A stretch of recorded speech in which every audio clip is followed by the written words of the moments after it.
এলাকার এক মুয়াজ্জিন এই রোজার মাসে মাইকো যায় বলে, মা বোনেরা জাগো জাগো, মা বোনেরা সেহরি পাক করা লাগবে।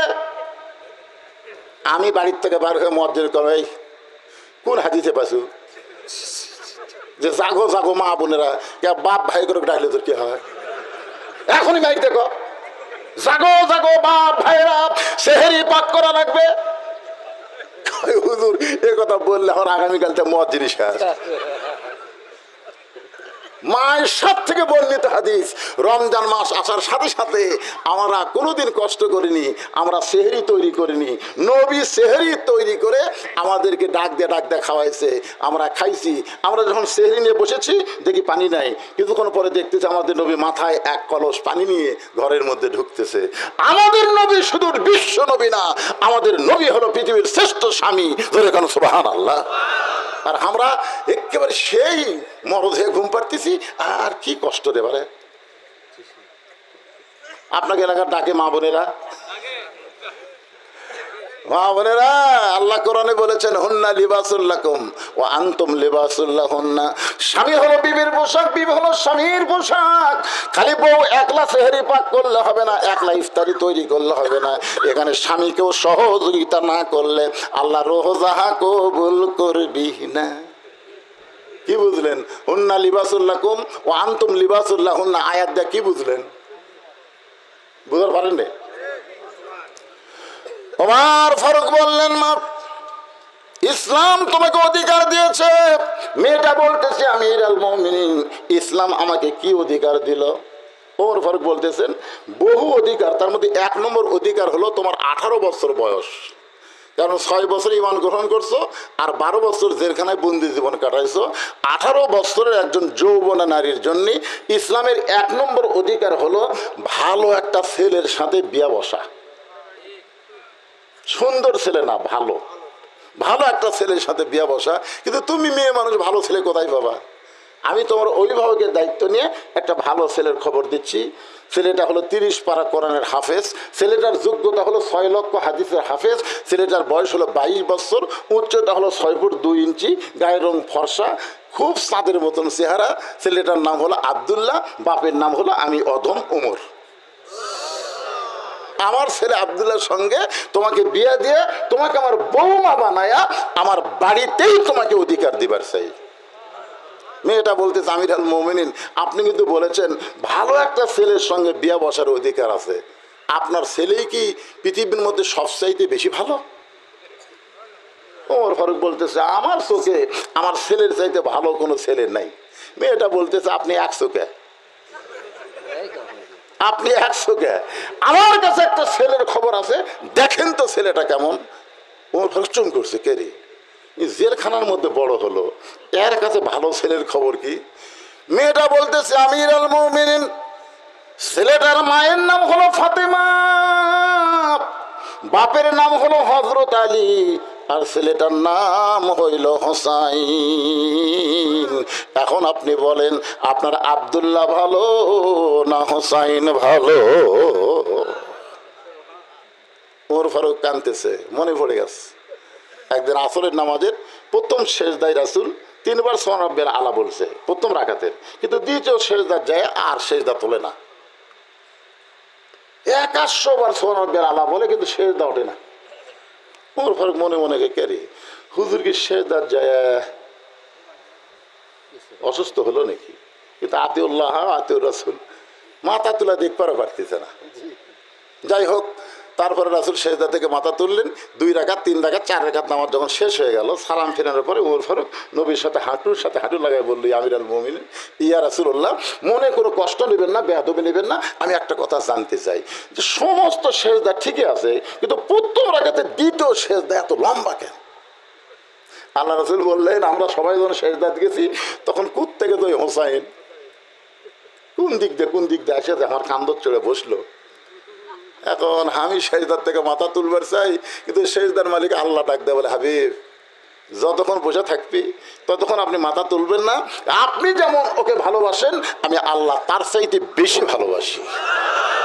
এই হোসাইন যখন আমার মাথার উপর থেকে নেমে গেল, তারপরে সেজদা থেকে মাথা তুলেছি, সেদিন থেকে ওমর ফারুক বুঝেছে, ওরে বাবা রে। চোখের কোনায় পানি দিয়ে বলে, মা আমার আব্দুল্লাহ ইবনে উমরের চাইতে তোমার বলা হোসাইন কোটি কোটি গুণ ভালো। মেয়েটা বলতেছে, তাহলে হোসেনের মতন ভালো ছেলে থাকতে আপনার ছেলে আব্দুল্লাহর সঙ্গে বিয়ে বসবো কেন? আপনি যখন বললেন ভালো একটা ছেলের সঙ্গে বিয়ে বসার অধিকার ইসলাম আমাকে দিয়েছে। ওমর ফারুক বললেন, মা জীবনে কোনোদিন কারো ঘটকালি করি না, আজকে কিন্তু তোমার করব। ওমর ফারুক মেয়েটাকে নিরাপদ আশ্রয় দিয়ে পরন্ত বিকাল বেলায় হযরত আলীর বাড়ির দরজা দিয়ে সালাম দিয়ে বললেন, আম্মা সাইলা ফালা তানহার। হতালি চমকে গেল, সালাম শব্দ শুনে বুঝতে পারলেন ওমর, কিন্তু আম্মা সাইলা ফালা তানহার এই ফকিরের আয়াত পড়লো কেন? দরজা খুলে দেখে ওমর ফারুক বললেন, কবে থেকে এই ভ্যাস ধরলেন? রাতের অন্ধকারে মানুষের দুঃখ কষ্ট দেখেন, আলহামদুলিল্লাহ, আবার ফকিরের আয়াত পড়ে কি ভিক্ষা করবেন? ওমর বলতে, আলী রে, জীবনে যেই দায়িত্ব কোনোদিন নিবার চাইওনি পাইওনি, কিন্তু আজকে নিজের ইচ্ছায় নিছে আলী। বলে, সেটা কি দায়িত্ব? বলে, ঘটকালি। বলে, খলিফাতুল মুসলিমিন, অর্ধ জাহানের খলিফা হওয়ার পরে আবার ঘটকালি করা লাগবে? আলী 6 বছর বয়সে ঈমান গ্রহণ করেছে, 12 বছর ঈমানের পরীক্ষা দিয়েছে। আমার আব্দুল্লাহর সঙ্গে বিয়েটা দিবার চাইলাম, কিন্তু মেয়েটা আমার আব্দুল্লাহকে অ্যালাউ করলো না, তোমার হোসেনকে পছন্দ করেছে, তোমার হোসেনের সঙ্গে ওই মেয়েটার একটু ঘটকালি করতে চাই। আলী আল্লাহ শুকর আদায় করে বললেন, এমন একটা মেয়ে তুমি হোসেনের জন্য মনে মনে খুঁজতেছিলাম। যোগ্যতা কি? 6 বছর বয়সে ঈমান গ্রহণ করেছে, 12 বছর ঈমানের পরীক্ষা দিয়ে। আব্দুল্লাহ বলে, আমি যদি নতুন কাপড় পরতাম তাহলে আমার বাবার জুব্বা লম্বা হতো না। যেদিন থেকে তোমরা আমার বাবাকে খেলাফতের দায়িত্ব দিয়েছ, সেদিন থেকে তোমরা নির্ভয়ে আরামে ঘুম পাড়তেছ, কিন্তু আমার বাবার চোখে ঘুম নেই। আমি আব্দুল্লাহ গভীর রাত্রি চেতন পায়ে দেখি মা আমার দরজায় দাঁড়িয়ে আছে। আমি বললাম, মা এত গভীর রাতে দরজার দাঁড়িয়ে কি করেন? মা দেখে চোখের পানি মুছতেছে। আমি বললাম, মা কি দুঃখ আপনার? বলে, তোরে বলা নিষেধ রে বাবা, তুই যখন দেখতে পাইছিস তাহলে শোন, যেদিন থেকে তোমার বাবা মদিনার খেলাফতের দায়িত্ব পাইছে, সেদিন থেকে রাত্রেবেলা ঘুম পাড়ে না, সারা রাত চোরের মতন মানুষের দুঃখ কষ্ট নিজের চোখে দেখে বেড়ায়। চোরের মতন চুপি চুপি রাত্রেবেলায় মানুষের দুঃখ কষ্ট দেখতে গিয়ে দেখতে পাই তাবুর মধ্যে কি যেন পাক চলতেছে, আর 2টা বাচ্চা খালি মা মা বলে কাঁদতেছে। ওমর ফারুক চমকে গেলেন, এই গভীর রাতে 2টা বাচ্চা মা মা বলে কান্দে, আর মা কি এমন পাক করে? শুনতে পাইলে একটু কান ফেলাইয়া মা বলতেছে, বাবা একটু ধৈর্য ধরো, গোস্ত সিদ্ধ হলেই তোমাদেরকে খাবার দেব। ওমর ফারুক চিন্তায় পড়ে গেলেন, দুম্বার গোস্ত হলে 8 ঘন্টা লাগবে, আর উটের গোস্ত হলো বড় জোর 1 ঘন্টা লাগতে পারে, কিন্তু এই গভীর রাত হয়ে গেল, এখন পর্যন্ত গোস্ত সিদ্ধ হয় না। এটা কিসের গোস্ত একটু জানা দরকার। ওমর ফারুক তাবুর নিকটে গিয়ে বললেন, মা এই গভীর রাত্রে তুমি সিদ্ধ করে, এখন পর্যন্ত সিদ্ধ হয় না, তোমার 2টা বাচ্চা ক্ষুধার জ্বালায় কান্দে, তোমার অন্তরে কি দয়াময় কিছুই নাই? মেয়েটা বলে, পথিক আমার বাড়ি হলো ইয়ামিন দেশে, আমার বাড়ি হলো ইয়ামিন দেশে। আমি জানতে পারলাম মদিনার খলিফা ওমর অত্যন্ত ভালো মানুষ। আমার 2টি এতিম বাচ্চাকে নিয়ে আমি ভালো মানুষ ওমরের দরবারে যাওয়ার চাইছিলাম বিকেল বেলায়, কিন্তু এত মানুষের ভিড়, আমি ওমরের দরবারে যাওয়ার পারলাম না। আমি নিয়ত করেছি আগামীকাল সকালবেলা আমার 2টা এতিম বাচ্চাকে নিয়ে ওমরের দরবারে যাব। এই নিয়ত করে রাতের বেলা মরুভূমিতে তাবু টাঙ্গাইয়া আমার 2টা বাচ্চাকে কোলের মধ্যে নিয়ে আমি মা যখন ঘুমাবার চাই, কিন্তু বাচ্চা 2টা না ঘুমায় খালি ক্ষুধার জ্বালায় কাঁদতেছে, বলে, মা খাবার দাও খাবার দাও। এখন ফিলিস্তিনের বাচ্চারা দেখেন ঘাস খাচ্ছে, ফিলিস্তিনের বাচ্চারা খাওয়ার জন্য যেমন কান্দে, আল্লাহ এই জন্যই বলতেছেন, আর আইতাল্লাযী ইউকাযযিবু বিদ্দীন ফাযালিকাল্লাযী ইয়াদুল ইয়াতীম ওয়ালা ইয়াহুদ্দু আলা তাআমিল মিসকিন। আল্লাহু আকবার। দুইটা বাচ্চা যখন বারবার কান্দে, আমি তখন ওদের সান্ত্বনা দেওয়ার জন্যে পাতিলের মধ্যে পানি আর পাথর দিয়ে নিচে আগুন জ্বলায় বলতেছি, বাবা গোস্ত সিদ্ধ হলেই তোমাদের খাবার দেব। এই কথা শুনতে শুনতে আমার দুইটা বাচ্চা এক সময় ঘুমায় যাবে, কিন্তু পথিক রে, এদের পেটে এত খিদা লাগছে, ওদের চোখের ঘুম ধরতেছে না। আমার মনে হয় আজকে রাতে এত বড়, সকাল পর্যন্ত আমার দুইটা সন্তান আর বাঁচবে না, ওমরের দরবারে আমার যাওয়ার হবে না। সঙ্গে সঙ্গে ওমর ফারুক বললেন, মা তুমি একটু ধৈর্য ধরো, মা তুমি একটু ধৈর্য ধরো, তোমাকে পাথর সিদ্ধ করা লাগবে না, তুমি তোমার বাচ্চাকে যায় একটু সান্ত্বনা দাও। এ বলে এক দৌড় মারলেন গভীর রাত্রে। বাংলাদেশের মতন ৯৬টা দেশের নেতা এক দৌড়ে বাইতুল মালের দরজায়, আসলাম দরজা খুলে দে। আসলাম হানফান করে বলে, আমিরুল মুমিনিন, চোখে পানি নিয়ে কি খবর? বলে, বড় একটা খাবার বস্তা আমার মাথায় উঠে দে। আসলাম বলতেছে, আমিরুল মুমিনিন, বস্তা কোথায় নেওয়া লাগবে আপনি হুকুম দেন, আমি মাথায় করে পৌঁছায় দিব। ওমর ফারুক বলে, আসলাম রে, একজনের পাপের বোঝা আর একজন কেউ মাথায় নেয় না, দে আমার মাথায় উঠে দে। খাবার বস্তা ওমর ফারুকের মাথায় তুলে দিয়ে ওমর ফারুক আসলাম তাকায় দেখে খুব জোরে জোরে দৌড় মারতেছে। পিছন দিক থেকে ডাক দেয়, বলে, আমিরুল মুমিনিন, এত জোরে দৌড়াবেন না, মাথায় বস্তানে দৌড়াতে গিয়ে আপনি পড়ে কষ্ট হবে। ওমর বলে, আসলাম রে, সময় মতো যদি যাবার না পারি রে, এই ওমরকে আল্লাহ জাহান্নামের আগুনে পুড়ে ফেলবে। হুদাল্লিল মুত্তাকিন, মুত্তাকিদের জন্য জীবন ব্যবস্থা কেন দেখেন। এক দৌড়ে তাঁবুর দরবারে গিয়া, মাগো তোমার দুইটা বাচ্চাকে জীবিত আছে। মেয়েটা বলতেছে এখনো জীবিত আছে, তাহলে রুটি আর হালুয়া তৈরি করো। মেয়েটা রুটি আর হালুয়া তৈরি করে ওমর ফারুকের হাতে যখন দেয়, ওমর ফারুক দুইটা এতিম বাচ্চাকে দুই উড়াতে উপরে নিয়ে রুটি ছেড়ে হালুয়া দিয়ে মুখে দেয়। দুইটা বাচ্চা ফ্যাল ফ্যাল করে ওমরের দিকে তাকায় দেখে চোখের পানি গাল বেয়ে বেয়ে পড়তেছে। দুইটা বাচ্চা চোখের পানি মুছে দিয়ে বলে, কে গো তুমি? তুমি আমাদেরকে আদর করে রুটি হালুয়া খাওয়াও, আবার তুমি এমন করে কেন কাঁদতেছো? আমরা এতিম গো, আমাদের কোনো বাবা নাই, আজকে তোমার মধ্যে আমরা বাবার চেহারা দেখতে পাই। সঙ্গে সঙ্গে ওমর বলে, আল্লাহ এই অধমকে জাহান্নামের আগুন থেকে তুমি বাঁচায়া দাও। মেয়েটা তাঁবুর ভিতর থেকে বলতে, পথিক, ভালো মানুষের গল্প শুনেছি, কিন্তু মানুষ এমন ভালো হয় কোনোদিন কল্পনা করি নাই। আল্লাহর কাছে দোয়া করি, আল্লাহ মদিনার খলিফা ওমরকে না বানায়, যদি তোমার খলিফা বানাই তো মদিনা যেন আল্লাহর জান্নাত হয়ে যেত। আব্দুল্লাহ বলতে, সাহাবীরা রে, তোমরা সবাই ঘুম পাড়ো, কিন্তু আমার বাবার চোখে ঘুম নাই। বাবা গভীর রাত্রে আমার দরজা গিয়ে ডাকতেছে, আব্দুল্লাহ আব্দুল্লাহ বলে। আমি আব্দুল্লাহ দরজা খুলে দেখি বাবার হাতে একটা পাঞ্জাবি। আমি বললাম, বাবা বাইতুল মাল থেকে আমার একটা পাঞ্জাবি দিছে বাবা, আবার গভীর রাত্রে আপনি আর একটা দিবে রাইছেন।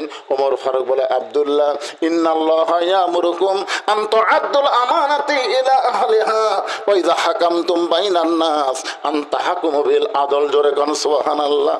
আব্দুল্লাহ রে, একটা পাঞ্জাবি পাইছিস, আর একটা দিবে রাইছি, এই কথা কেমনে মনে করলি বাবা? এইটা আমার ভাগে পড়েছে, এত খাটো পাঞ্জাবি, তুই বল এই পাঞ্জাবি পরে আগামীকাল কেমনে খুতবা দিব? আব্দুল্লাহ বলে, তাহলে আমি কি করব? ওমর ফারুক বললেন, তোর কাপড়টা আমাকে কি দান করা যায় না? আব্দুল্লাহ বলে, বাবার চোখের পানি মুছে দেওয়ার জন্য আমার নতুন কাপড় বাবাকে দান করে দিলাম, আর বাবার পিছনে পিছনে আমি রওনা দিলাম। বাবা ঘরের দরজা বন্ধ করে আমি জানলার ফাঁক দিয়ে তাকায় দেখি নিজেই দর্জি হয়ে তার কাপড় আমার কাপড় একত্র করে লম্বা জুব্বা বানাইছে, আর সেই জুব্বা বানায় খুতবা দেয়। এখন বলো বাবার খুতবা শোনা যায় কিনা যায়?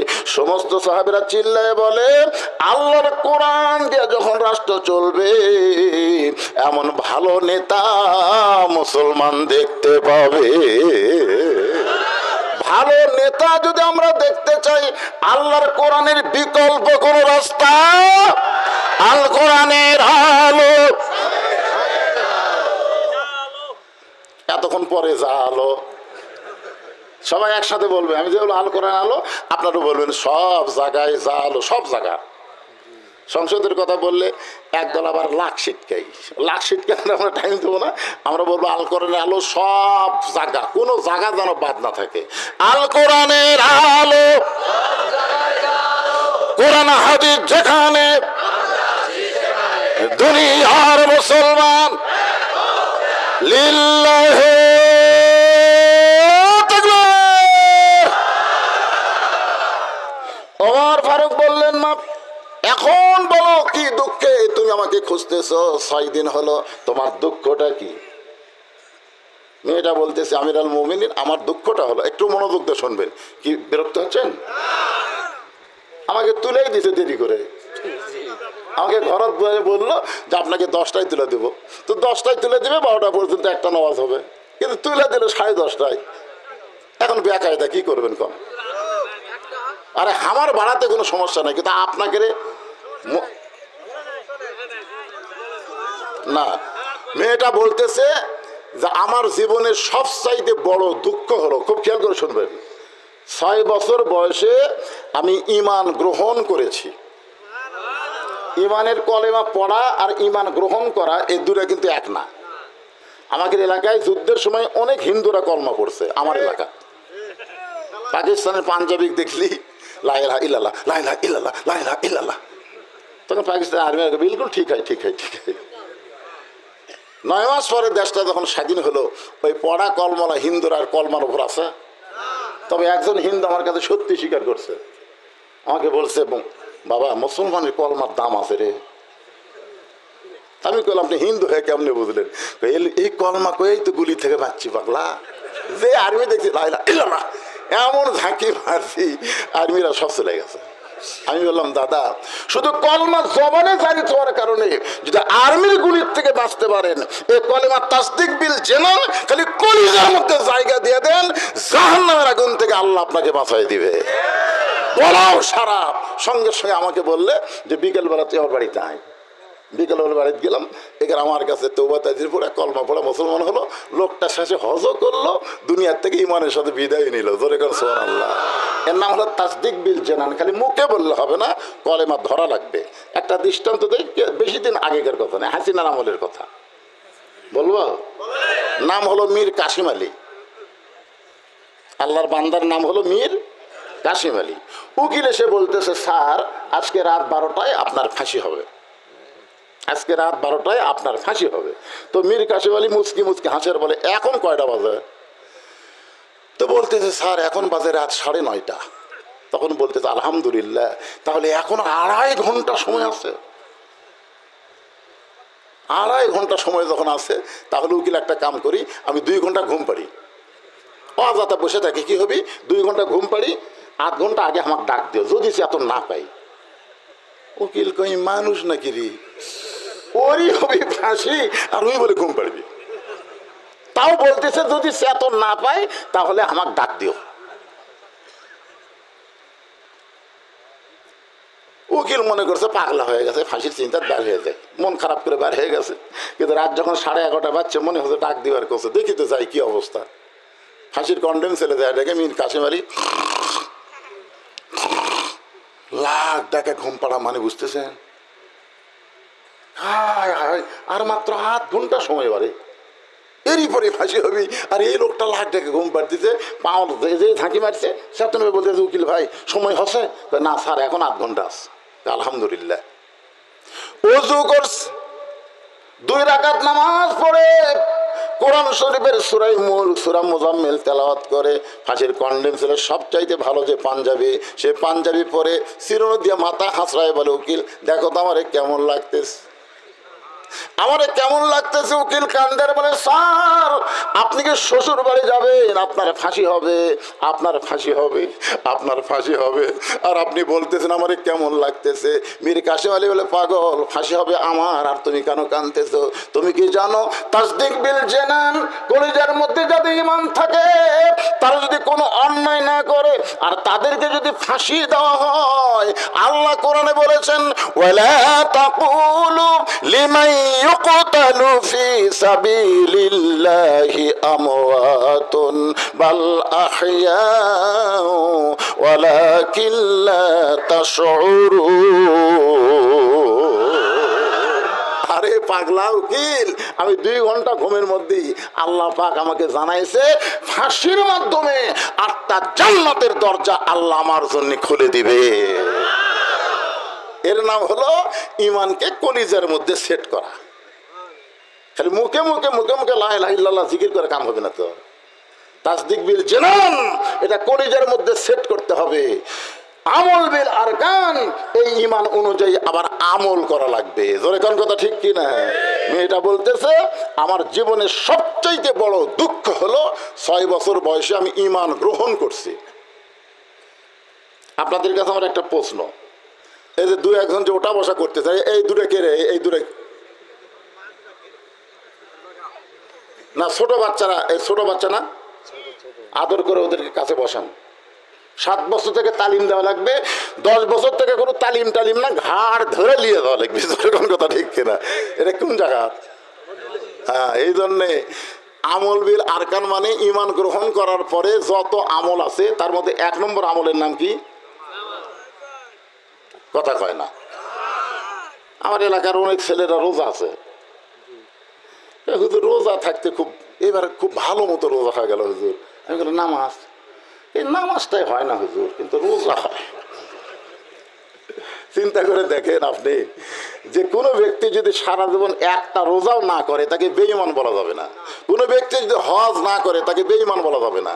কোনো ব্যক্তি যদি যাকাত ফরজ হওয়ার পরে না দেয় তাকে বেঈমান বলা যাবে না। কিন্তু কেউ যদি নামাজ না পড়ে তাকে শুধু বেঈমান না, তাকে কাফের বলা যাবে। জোরে কোন কথা ঠিক কিনা? এখানে 4টা হাদিস বলি। লা সলাতা লা ঈমানা, যার নামাজ নাই তার ঈমান নাই। লা সলাতা লা দীনা, যার নামাজ নাই তার কোনো ধর্ম নাই। বাইনাল আবদি ওয়াল কুফরি তারকুস সালাত, বান্দা কাফের মধ্যে পৃথক করা জিনিসের নামই হলো নামাজ। মান তারাকা সালাতু মুতাম্মিদান ফাকাত কাফারা, ইচ্ছা করে 1 ওয়াক্ত নামাজ বাদ দিল তার আল্লাহর সঙ্গে অবশ্যই কুফরি করলো। তাহলে ঈমান গ্রহণ করার পরে 1 নম্বর আমলের নাম কি? আরো জোরে। এখন যদি বলি কারা কারা ঈশার নামাজ পড়েননি? না বলবো না, হাত তোলেন, বলবো না। না এই তা কমকে হাত তুলবার বললি তুলবি, দরকার নাই তো।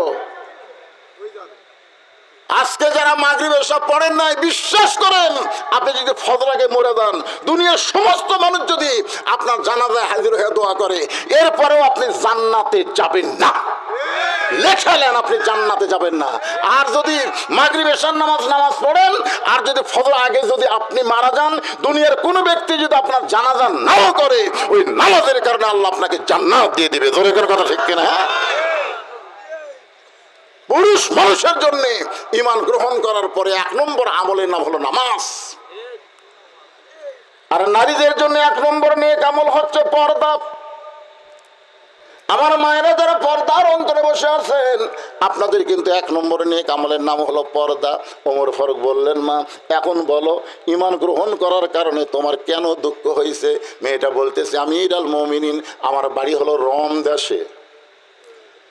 খুব খেয়াল করে শুনবেন, মেয়েটার বাড়ি কোথায়? রোম দেশে। 6 বছর বয়সে ঈমান গ্রহণ করার অপরাধে আমাকে জেলখানার মধ্যে 12 বছর বন্দি করে রাখছে। সকালবেলা 3টা করে চাবুক মারছে, বিকেলবেলা 3টা করে চাবুক মারছে। আমার দেহের এমন কোনো জায়গা নাই যে জায়গায় চাবুকের আঘাত লাগে নাই। আমিরুল মুমিনিন, আপনি যখন রোম পারস্য দখল করলেন, তখন আপনি ঘোষণা করে দিলেন যে ইসলাম যখন কোনো রাষ্ট্র দখল করবে, ওই রাষ্ট্র তখন মানুষের আইন দিয়ে চলবে না, আল্লাহর কোরআন দিয়ে চলবে। আর আল্লাহর কোরআন দিয়ে যখন কোনো রাষ্ট্র চলবে, ওই রাষ্ট্রের কোনো জেলখানা থাকবে না। কোরআনের বিচার হলো ডাইরেক্ট অ্যাকশন। জোরে কোন কথা ঠিক কিনা? আপনি জেলখানার দরজা মুক্ত করে দিলেন। জেলখানার দরজা মুক্ত পাইয়ে আমি এখন কোথায় যাব? আমার দাদা খ্রিস্টান, আমার বাবা খ্রিস্টান, আমার জাতীয় কুল যারা আপনজন সবাই খ্রিস্টান, কিন্তু আমি একজন মুমিন নারী কোথায় যাব? এই জন্যই জেল থেকে মুক্ত হইয়া এই 2 পাহাড়ের মাঝখানে 6 দিন হলে আপনাকে খুঁজতেছি। যদি আপনার দেখা পায়, আপনার কাছে দুঃখিনী মেয়েটা একটু আশ্রয় চায়। ওমর ফারুক বললেন, মা আমি তোমাকে আশ্রয় দিবার পারবো না, তবে ইসলাম তোমাকে অধিকার দিয়েছে। আপনারা বলেন তো, নারীদের অধিকার ইসলামে কম না বেশি? আরো জোরে বলেন। আমার এলাকার এক মুয়াজ্জিন এই রোজার মাসে মাইকো যায় বলে, মা বোনেরা জাগো জাগো, মা বোনেরা সেহরি পাক করা লাগবে। আমি বাড়ির থেকে বার হয়ে মুয়াজ্জিন কই, কোন হাদিসে পাইছো যে জাগো জাগো মা বোনেরা? বাপ ভাই করে ডাকলে তোর কি হয়? এখনই মাইক দেখো, জাগো জাগো বাপ ভাইরা সেহরি পাক করা লাগবে। হুজুর এ কথা বললে আমার আগামীকাল তো মুয়াজ্জিন শেষ। মায়ের সব থেকে বর্ণিত হাদিস, রমজান মাস আসার সাথে সাথে আমরা কোনোদিন কষ্ট করিনি, আমরা সেহরি তৈরি করিনি। নবী সেহরি তৈরি করে আমাদেরকে ডাক দিয়ে খাওয়াইছে, আমরা খাইছি। আমরা যখন সেহরি নিয়ে বসেছি দেখি পানি নাই, কিছুক্ষণ পরে দেখতেছি আমাদের নবী মাথায় এক কলস পানি নিয়ে ঘরের মধ্যে ঢুকতেছে। আমাদের নবী শুধু বিশ্ব নবী না, আমাদের নবী হলো পৃথিবীর শ্রেষ্ঠ স্বামী। ধরে কেন সুবহানাল্লাহ। আর আমরা একেবারে সেই মরদ হয়ে ঘুম পাড়তেছি, আর কি কষ্ট রে বারে। আপনাকে এলাকার ডাকে মা বোনেরা,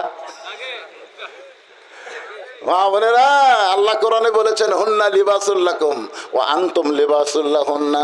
স্বামী হলো বিবির পোশাক, বিবি হলো স্বামীর পোশাক। খালি বউ একলা সেহরি পাক করলে হবে না, একলা ইফতারি তৈরি করলে হবে না। এখানে স্বামীকেও সহযোগিতা না করলে আল্লাহ রোজা কবুল করবি না। কি বুঝলেন?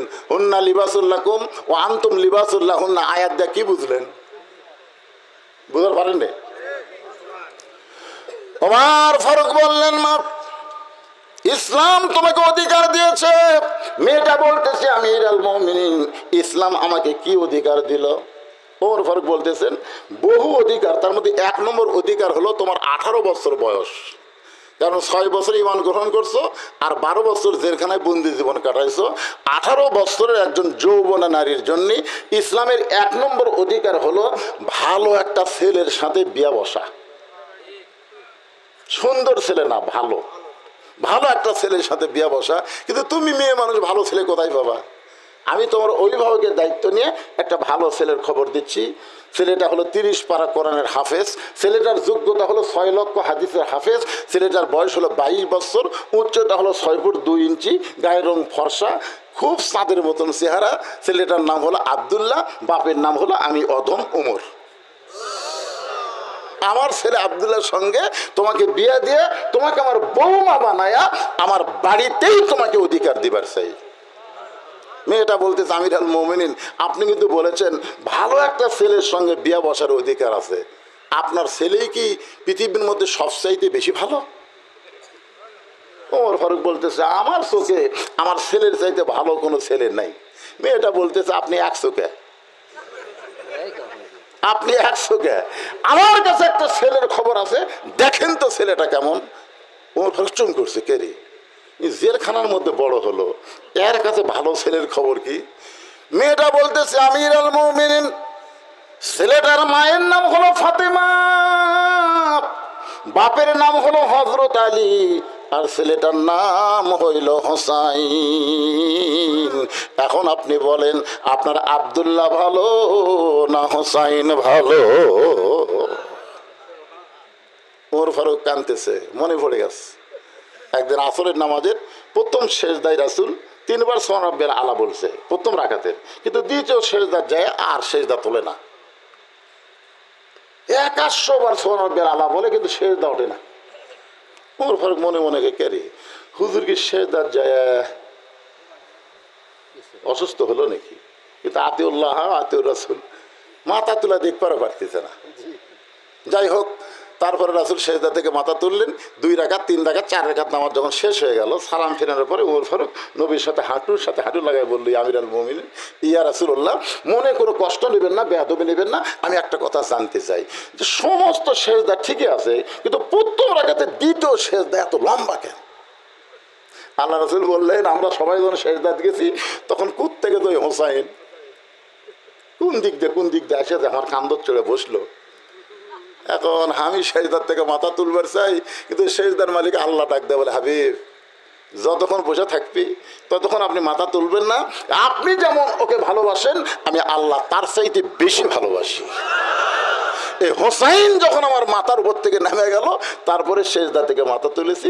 সেদিন থেকে ওমর ফারুক বুঝেছে, ওরে বাবা রে। চোখের কোনায় পানি দিয়ে বলে, মা আমার আব্দুল্লাহ ইবনে উমরের চাইতে তোমার বলা হোসাইন কোটি কোটি গুণ ভালো। মেয়েটা বলতেছে, তাহলে হোসেনের মতন ভালো ছেলে থাকতে আপনার ছেলে আব্দুল্লাহর সঙ্গে বিয়ে বসবে কেন? আপনি যখন বললেন ভালো একটা ছেলের সঙ্গে বিয়ে বসার অধিকার ইসলাম আমাকে দিয়েছে। ওমর ফারুক বললেন, মা জীবনে কোনোদিন কারো ঘটকালি করি না, আজকে কিন্তু তোমার করব। ওমর ফারুক মেয়েটাকে নিরাপদ আশ্রয় দিয়ে পরন্ত বিকালবেলা হযরত আলীর বাড়ির দরজা দিয়ে সালাম দিয়ে বললেন, আম্মা সাইলা ফালা তানহার। হযরত চমকে গেল, সালাম শব্দ শুনে বুঝতে পারলেন ওমর, কিন্তু আম্মা সাইলা ফালা তানহার এই ফকিরের আয়াত পড়লো কেন? দরজা খুলে দেখে ওমর ফারুক বললেন, কবে থেকে এই ভ্যাস ধরলেন? রাতের অন্ধকারে মানুষের দুঃখ কষ্ট দেখেন, আলহামদুলিল্লাহ, আবার ফকিরের আয়াত পড়ে কি ভিক্ষা করবেন? ওমর বলতে, আলী রে, জীবনে যেই দায়িত্ব কোনোদিন নিবার চাইওনি পাইওনি, কিন্তু আজকে নিজের ইচ্ছায় নিছে আলী। বলে, সেটা কি দায়িত্ব? বলে, ঘটকালি। বলে, খলিফাতুল মুসলিমিন, অর্ধ জাহানের খলিফা হওয়ার পরে আবার ঘটকালি করা লাগবে? আলী 6 বছর বয়সে ঈমান গ্রহণ করেছে, 12 বছর ঈমানের পরীক্ষা দিয়েছে। আমার আব্দুল্লাহর সঙ্গে বিয়েটা দিবার চাইলাম, কিন্তু মেয়েটা আমার আব্দুল্লাহকে অ্যালাউ করলো না। তোমার হোসেনকে পছন্দ করেছে, তোমার হোসেনের সঙ্গে ওই মেয়েটার একটু ঘটকালি করতে চাই। আলী আল্লাহ শুকরিয়া আদায় করে বললেন, এমন একটা মেয়ে তুমি হোসেনের জন্য মনে মনে খুঁজতেছিলাম। যোগ্যতা কি? 6 বছর বয়সে ঈমান গ্রহণ করেছে, 12 বছর ঈমানের পরীক্ষা দিয়েছে। ইন্নাল্লাযীনা ক্বালু রাব্বুনাল্লাহু সুম্মা ইসতাকামু তাতানাজ্জালু আলাইহিমুল মালায়েকা আল্লা তাখাফু ওয়া লা তাহজানু ওয়া আবশিরু বিল জান্নাতিল্লাতী কুনতুম